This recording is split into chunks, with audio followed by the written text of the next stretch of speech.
Weather forecasts today are no longer just about rain or sunshine. Today, they shape disaster response, food security, economic planning, and even national security. And as climate change accelerates, accurate weather and climate data has become a form of power. But here's the problem: the world is increasingly split into two groups: countries that own the weather models and countries that have to buy the forecast. As AI driven climate modeling becomes central to decision making, most developing countries, including Pakistan, remain dependent on foreign data, foreign satellites, and foreign platforms. In this episode, we're unpacking the climate data divide: who controls weather models, why it matters, and what this imbalance means for Pakistan and for the global south. Joining us today is Junaid Yamin of Weather Walay. Hello, Junaid. Thank you so much for joining us today. So many people check the weather every day, but they don't know how forecasts are produced. Can you explain in simple terms what a weather model is? All right. So in a weather model, there's two kinds. So there is a statistical model, and then there's usually these days AI and ML models are being used too. A statistical model takes basically data from different sources, different input sources, radars, satellites, lightning networks, weather stations, airplanes, and so on and so forth. And then they process that information, keeping in consideration physics equations and then statistical equations, and then they provide you projections. So the better the data quality is, the better the predictions. So that's the statistical and numerical weather models. Then there is the AI models as well, and there's different techniques, multiple different techniques available, and different private sector companies and public sector companies are exploring the best use of AI and machine learning to do better forecasts. Thank you so much for this brilliant explanations for those of us who actually did not know, what weather models are. So weather forecasting today is more than about, just predicting rain. Why has accurate weather information become so important for economies, for safety, and for planning?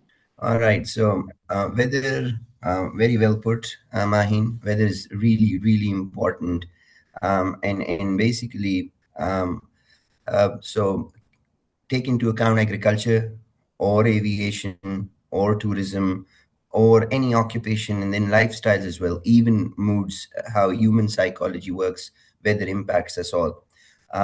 So it is really important. So for instance, take into account, for instance, a farmer.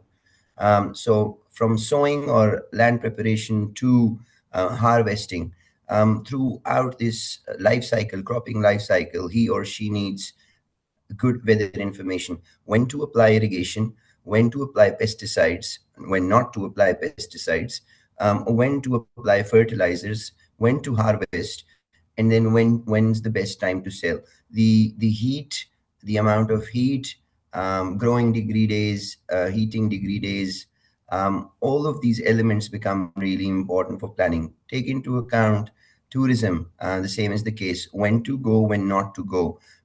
Energy, so we supply weather information to energy companies as well for demand and supply of how much to produce. So I'll give you a very good example. Islamabad is a very small town, not a very geographically, it's not huge. Take for instance Banigala and then D12, 14-ish kilometers aerial distance. But then there are days when the temperatures are 20 degrees. So they're different by 20 degrees. So one is 0 degrees. Banigala is usually around 7 in the morning in wintertime. There are days when it's 0 degrees, and D12 is almost 20 degrees. So it's one city with two different weather systems. So energy planning, how much heating is required in Banigala versus in D12 on some days is 35% more. So for demand planning in the energy sector, and keep going, road safety, aviation, so every sector, every occupation, and generally lifestyles as well. So weather information is really critical, and hyper local weather information is really critical. Like you said, that there are so many variations around different regions in just a city as well. The problem with Pakistan is that Pakistan is, of course, impacted by climate change as well, and that's become a sad reality. And we have so the floods of 2025 actually showed us how prone we are to, climate change. So when Yeah. extreme events such as floods or heat waves occur, how does the quality of weather data affect what governments and communities can actually do on the ground? All right. So I've lived in Australia for quite some time. So the amount of information in granular, I'm not saying they don't get the prediction wrong, but the amount of times their prediction goes right is way higher than the amount of time the prediction goes right here in Pakistan. So one of the reasons is the resolution of the resolution. Imagine a pixel, so their pixel, and let's suppose the Australian models would do around 3 kilometers to 5 kilometers, but we only use international model. So their pixels would be really small for Australia, but they would be really large for Pakistan. So, for instance, one of the forecasting models, which is the global forecasting model, GFS, global forecasting system, the resolution of the global forecasting system for Pakistan is 26 by 26 kilometers. Now imagine um, the whole of Islamabad is pretty much less than 26 by 26 kilometers. Imagine just one square telling you whether it'll rain or whether it's this is the temperature, etc. And I did mention the variability in the temperatures when we do install our own weather stations. So that's really significant.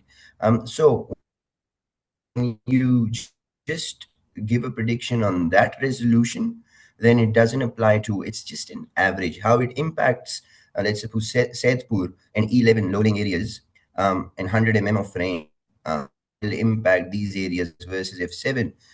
So yes, government authorities, just by giving you a small example of F7 with the same amount of rain, would be really different to F7, E7 in those zones. So when the weather information is not reliable, then you're literally blind as to what actions and measures you should take in order to save lives, protect livelihoods, and so on and so forth. So, weather forecasting today is not just information, it's infrastructure.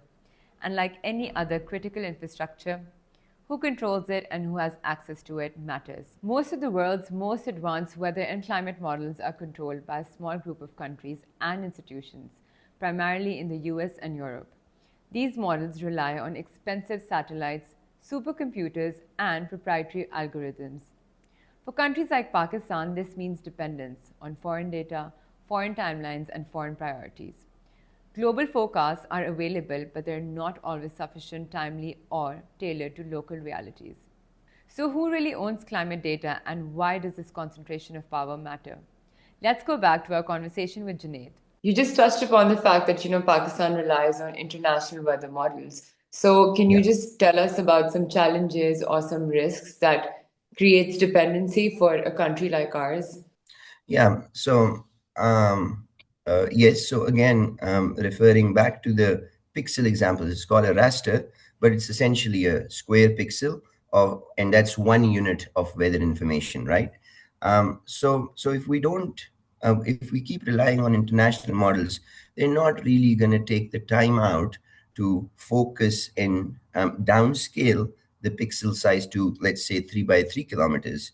And if they're not going to do it, then we're going to remain sort of, it's going to remain as a black box for the authorities to be able to make impactful or make decisions that can save lives and livelihood. So we need our own meteorologists. There are local factors, for instance, the Margalas. It depends on the topography and geography, water bodies, mountains, elevations, and so on and so forth.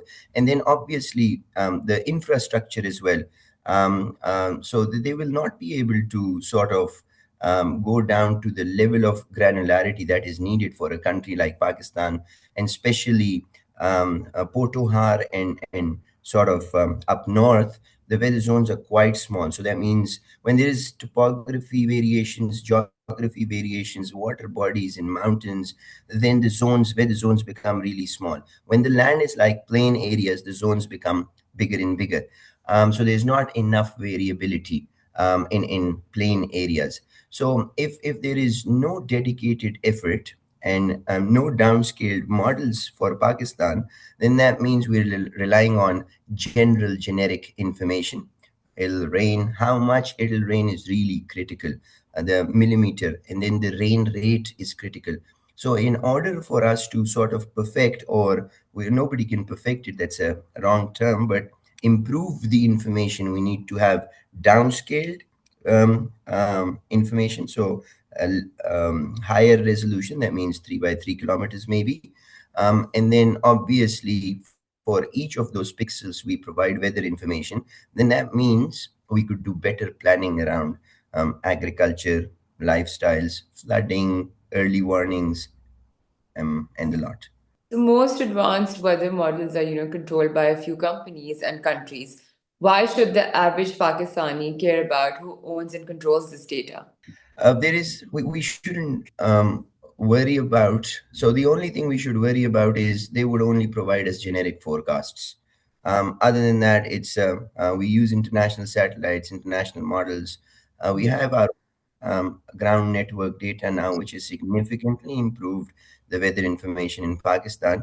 But if they are controlling this information, or they have the capability and capacity to sort of operate this information, then the only worry we have is they're not doing it for us. They're just doing they're downscaling for their regions. For instance, Australia would downscale it for their region, but not downscale it for all other regions.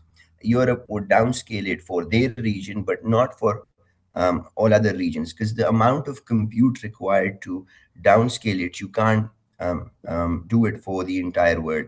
So then that means if we don't have our own models, in-house models developed in Pakistan, calibrated in Pakistan, and then our own meteorologists sitting and sort of calibrating it, applying local knowledge, and verifying and validating it with our ground sources. If we don't, so if we rely on international models, they're not going to downscale it and calibrate it for us.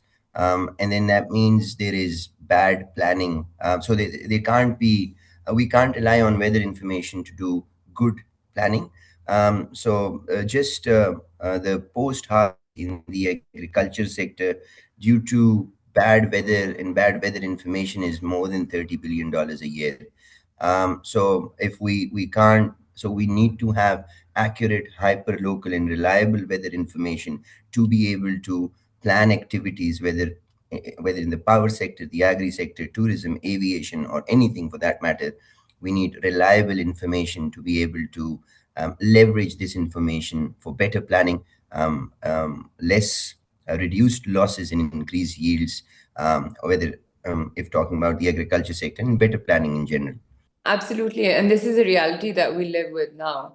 If we don't Yeah, focus on data and proper planning, climate change is not going to stop, and these yeah. problems won't stop for Pakistan. When climate data is concentrated in a few hands, it shapes who gets early warnings, who gets precision, and who is left reaching late. That inequality becomes even clearer at the local level. Climate impacts are local.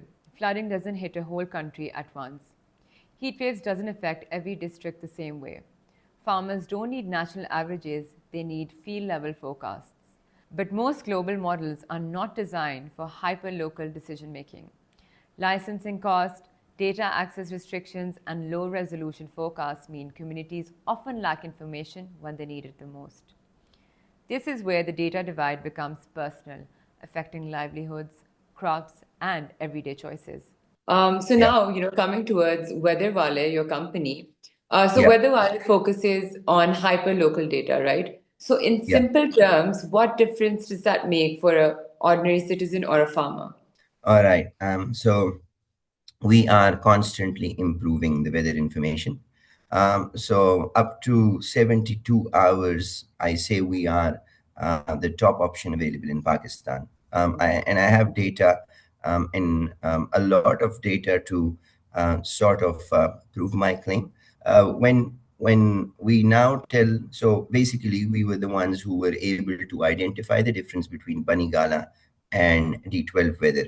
We can tell energy companies that, all right, so there's a concept called heating degree days, where a human body requires sort of fuel, whether electricity, natural gas, or wood fire, or if there's other sources, they would feel the need to use some sort of heating. So the heating degree days in Banigala versus the heating degree days in D12 in winter time, there's a huge variation. We looked at the data from the past 3 years, and then we can sort of, for instance, the hail event, we were able to sort of we were tracking that hail event for the people of Pakistan, or Islamabad, I should say.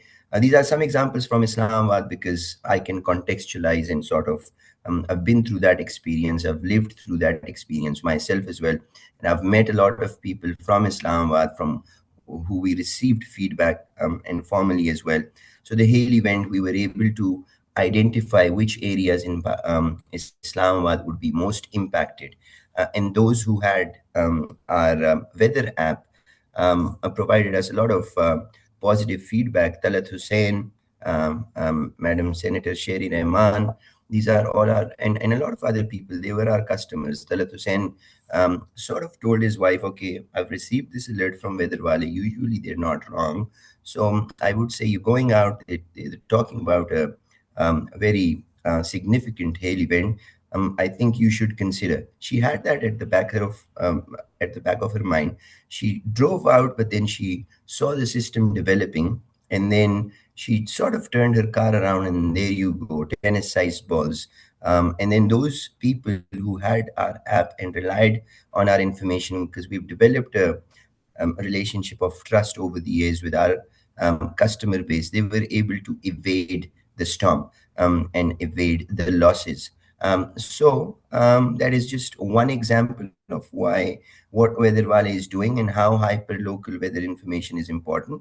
Another example is our weather station detects conducive environments for crop diseases, for instance, or dengue for that matter as well. But I'll talk more about crop diseases. So, for instance, there's rice crop, and rice crop has a disease called rice blast. And the conducive environment for rice blast is the temperature between 25 and 28 degrees, humidity above 85%, and rain accumulation.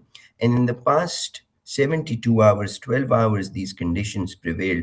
That means there's a conducive environment for rice blast. So if we send everyone in Gujranwala this message that there is rice blast, then that's creating a lot of um, alert fatigue. So people who are not even rice growers receive that alert, and they're like, how is this relevant to me?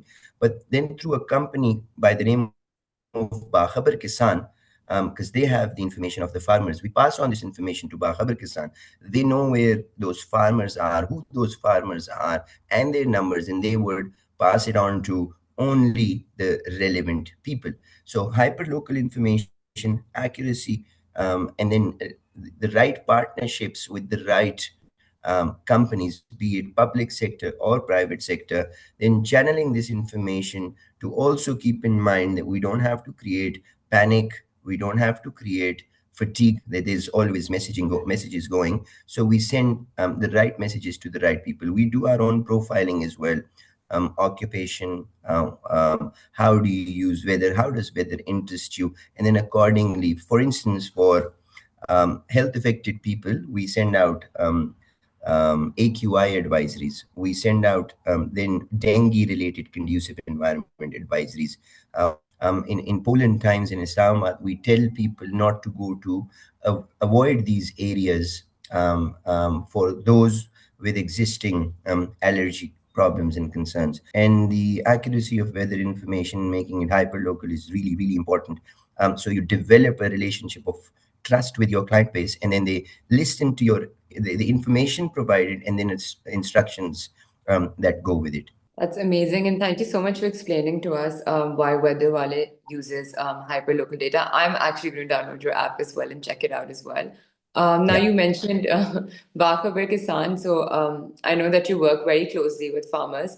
Can you Yeah. share a real example of how, better weather information has changed a farmer's decisions or outcomes? One day I received mithai, sweets, and I was like, "Who are these sweets from?" At the office, and they were for Weather Walay.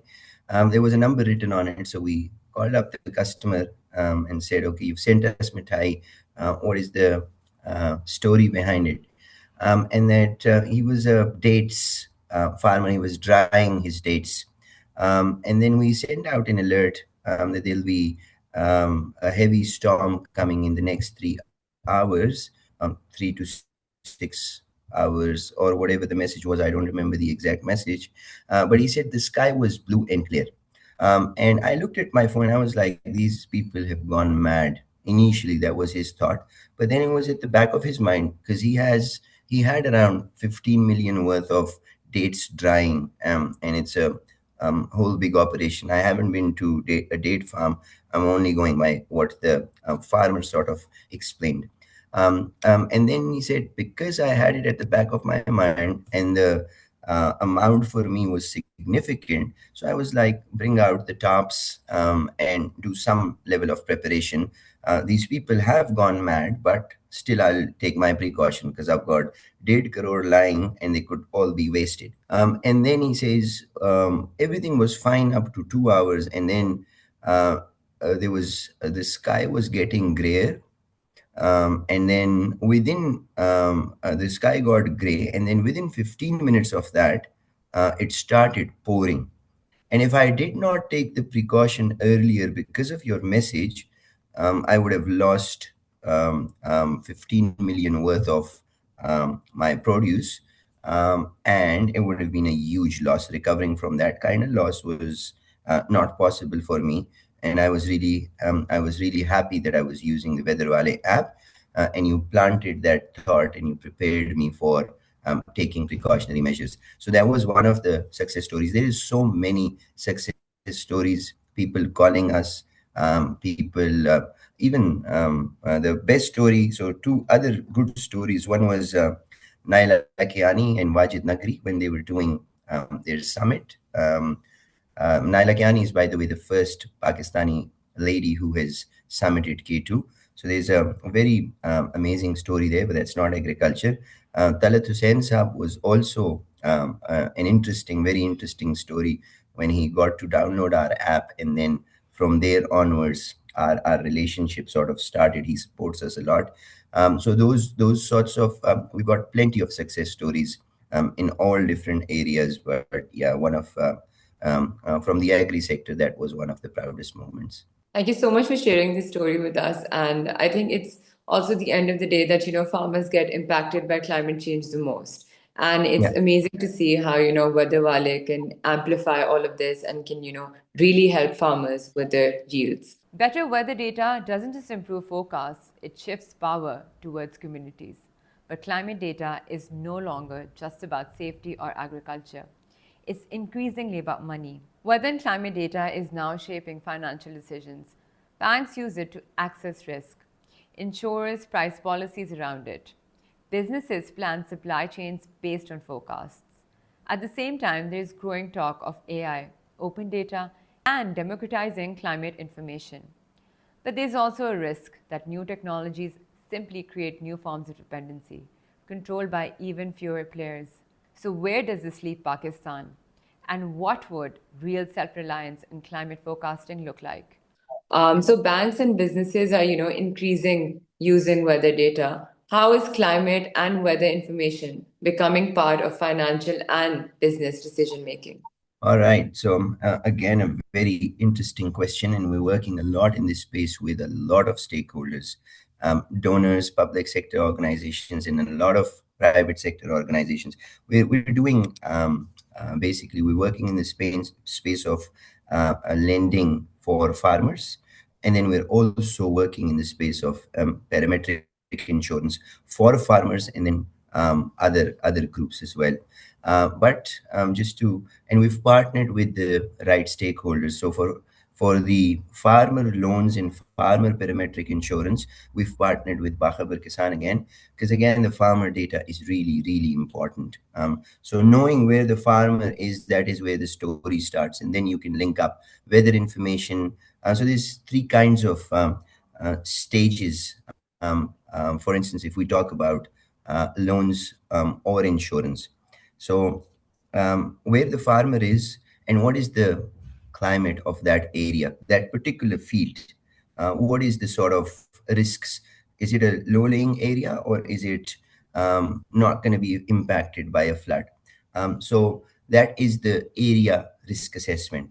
In simple terms, it's a lot more than just this, but I'm trying to work on the concept here. Then there is the area risk with respect to crop. For instance, the crop is potato, and there is an area, the temperature is likely to go below 3 degree Celsius or 1 degrees, then that is really bad for potato crop. So then consider the general climate risk with respect to area, and then you consider the specific risks with respect to that area, with respect to the cropping life cycle. So that's really important as well. So both these risk assessments require weather data, and a lot of weather data to sort of, you use weather stations, you use satellites. If there is no weather stations, then you do interpolations, etc., etc. So doing the risk assessment is really critical, because that determines. And then there's a third element which Bahabar Kisan does,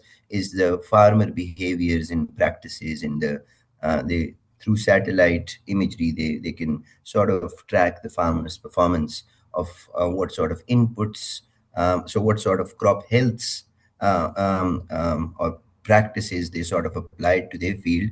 And that's the third element. So when the risk is known, then banks are able to, based on that risk assessment, provide products, whether loan products or insurance, and they go usually hand in hand. And then they're able to do that risk assessments that determines the price of the premium. It's basically dependent on the risk. So one farm in one area could be a really high risk. So obviously the premium is going to be really high. So as it happens for the car insurance and loans. So if you're in Australia, if you're a 30-year-old, or if you're below the age of 30 and you want to buy a sports car, then there is not a lot of options or insurance companies that will insure you, because the risk of accident is really high within this age bracket. I went through this, and I had to pay a lot of premiums back then. So similar, it's risk assessments. If there is one farmer, or the area or the crop with respect to that area has a higher risk value, then the premiums would be higher. But then there are other areas where all these risks would be low. So the loan interest rates could go lower because lesser risk. And when there is insurance against a particular area, crop and farmer, the premiums could go low. So it becomes more affordable. We're working on it in 2026. We're doing, I would say, very methodically, in a very structured way, with a risk assessment approach. We're actually, in my view, we're doing it the first time with a lot of other stakeholders and players. So I hope it goes well, the pilot, and then say in about another 8 to 10 years, we'll have a lot of insurance and loan products, and for the farmers in agriculture, and they'll all be, hopefully most of them would be financially included. This could really be a game changer for a country like ours, of course, because we are an agrarian economy. So good Yeah, luck to you for that. So thank you. there's a lot of discussion around AI and open data, when it comes to climate forecasting. Do you think Yeah. that these developments will make weather information more accessible, or could they actually increase inequality? All right. I think we're working on multiple models, leveraging AI and ML as a tool, and in 6 to 8 different areas within Weather Walay, we're using AI and ML. One of those areas is basically improving the weather models and weather forecasts. So now the most important thing to understand is, with AI and machine learning, there's not a lot of, so the compute requirements for running a statistical or a numerical weather model is, you need supercomputers. But when you come into the AI sort of space, AI machine learning, then the compute requirements, they're still significant, but not a supercomputer significant. You can still manage it in Pakistani millions rather than US millions, right? That is going to be when you, but it is still dependent on the input, the quality of the data you input into a model and then train the model. So what we did, we have a network of around 350 weather stations. We're the largest network of weather stations in the country. And then we take out the international models, plot them against our weather stations. For instance, 12 models are plotted against our station in blue area. And then one would be doing better with respect to temperature, the other one with rain, and so on and so forth. So then we pick out the best information. So initially, that was our initial model, and then we would pass on the best information to the end user. At the end of every month, we do a thorough data analysis exercise, so the data team, and then create rules and then pass on this information. It was a very tedious task every month we used to do in 2022 and 2023. In 2024, we leveraged AI to make these decisions for us, and it was not happening at the end of every month. It started to happen on runtime. So that was the one of the models, which is we call it the M&M, a multi-numerical model, and leveraging AI to improve the information. We have other AI models and used in other spaces within Weather Walay, but this is just one example where we use AI that has significantly improved the accuracy, reliability of weather information. And we're looking at data every day, comparing it. We use a forecast verification methodology. So WMO provides those guidelines. So the World Met Organization is a UN organization that is sort of the peak body for all Met organizations across the globe.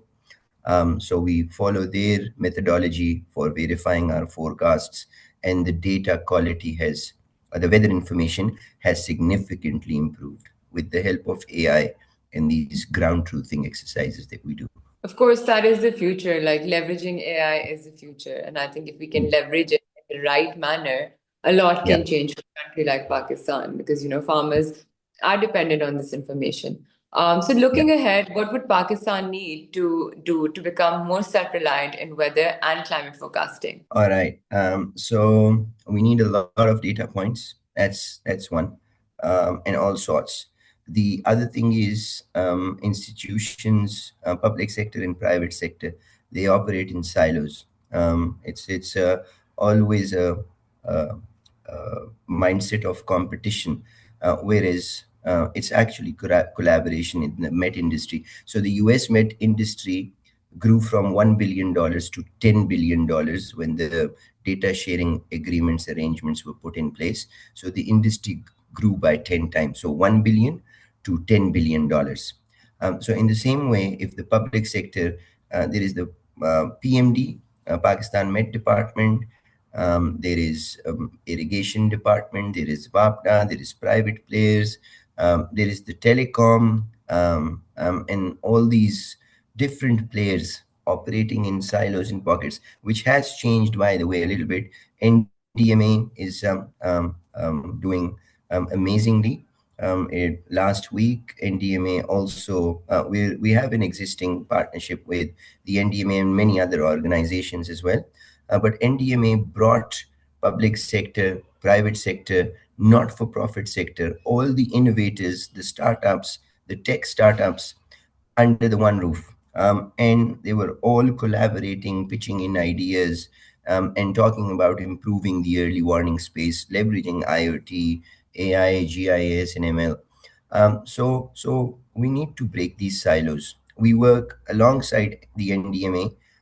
We have a group as well. We jointly also provide any anomalies in weather to them. We quickly report it to them as soon as we find them. Their team is doing a really good job. PMD is also part of that group. They're also providing their updates. So this year, what was different was the PMD, NDMA, and Weather Walay collectively in a group. So our forecasters would pick an anomaly. Their forecasters would pick an anomaly. So we would all share this information. Each institution would then look at the information and then verify it and vet it, and as per their standards, send alerts, warnings, or advisories, depending on how much confidence they had in that information. But at least that is the right step. So I'm seeing a lot of positivity in this space. PPE is the way to go, public-private engagement. And as per Daniel Cull of the World Bank, climate change is a mammoth task. It cannot be handled by the public sector, the private sector, or the not-for-profit sector alone. It has to be a collaborative approach. So a whole of society or a whole of community approach is what's needed here. No silos, of course. Absolutely, you already summed it up brilliantly that collaboration is the key, when it comes to climate change. Thank you so Yeah. much, Junaid, for your brilliant insights. Thank you so much, Mahin. Lovely chatting to you. Thank you. Climate change is accelerating, and so is the value of data. The real question is whether countries like Pakistan remain data dependent or begin to build systems that serve their own people, landscapes, and risk. That's it for today. This is your host, Mahin Azam Khan, signing off.